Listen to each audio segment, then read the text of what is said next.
frigid night. She was afraid of being alone in the dark without a man's protection, but not as terrified as she was of being stuck at home with a kid every evening for the rest of her life. When Abie failed to answer, she let herself in with the spare key she kept for emergencies. She hung her coat on a hook before pouring a drink.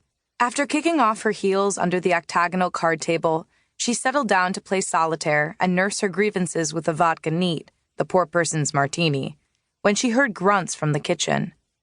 She stayed seated, doing nothing to investigate the source, feeling nothing but trouble rising and her nape hair prickling under the clasp of her cheap heart-shaped locket.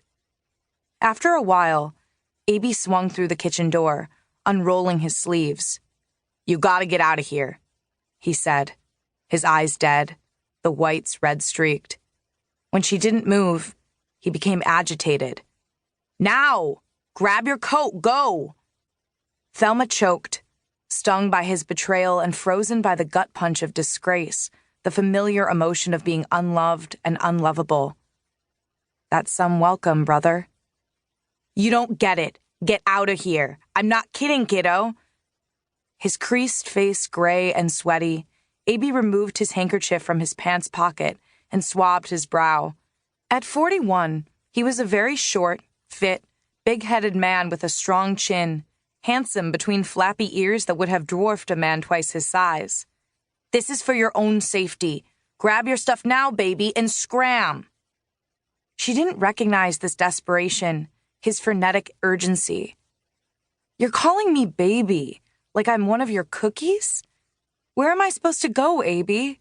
I can't find a cab this late and I'm broke." "Shh," Abie hissed, looking over his shoulder. "Maybe you should have thought about that before." "Since when am I unwelcome?" she hissed back. She felt 3 years old, wet and weak. He'd always understood her. He'd always championed her. Who was she without her reflection as the favorite in his eyes? One after the other, she'd made the choices that landed her here on Marcy Avenue in the bridge's shadow on a dark block after midnight.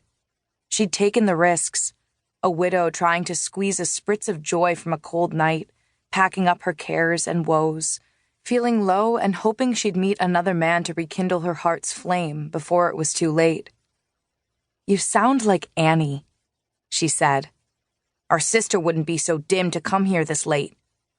Kick a girl when she's down. Get in line. Take a number." Abie fumbled for a cigarette. "You gotta learn to pick yourself up, Temmie. This is my last warning. Get out." "I've always been here for you." "So now you've got to shovel on the guilt? I'm your brother, for God's sake." He smacked his forehead, resigned, and then sank down beside the card table. Thelma slid an ashtray closer. He sighed, adding a smoker's cough to its tail. "If you're staying, Temmie, then pass me the deck. We'll play a hand while we wait. It's probably too late anyway." It was 2 a.m. Abie riffled the deck on the felt. The cards scattered, escaping his jittery fingers. "You're shuffling like an old lady." He stopped and glared at her, the whites of his eyes wide. She'd never seen him so unhinged. She extended her hand. He flinched. She began. "What can I—" "Play cards." "Deal," she said. He did. Once the game started, Abie quietly unloaded, as if he were filling Thelma in on a radio serial she'd missed while she was out dancing. She reached over and removed the cigarette from his dry lips and placed it between hers. She puffed, then discarded as he began to explain that Pretty had angled for control of the Brooklyn Rackets, crossing the ambitious Louis Lepke-Buchalter, who'd slain the Russian's brother Joseph the previous month. Enraged, Pretty entered the rival gang's headquarters, roaring that he'd be avenged.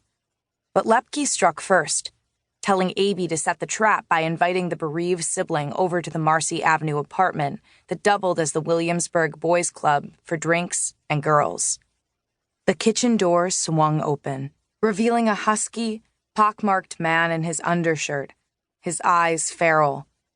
"You didn't get rid of her?" he asked, incredulous. "What, little yiddle?"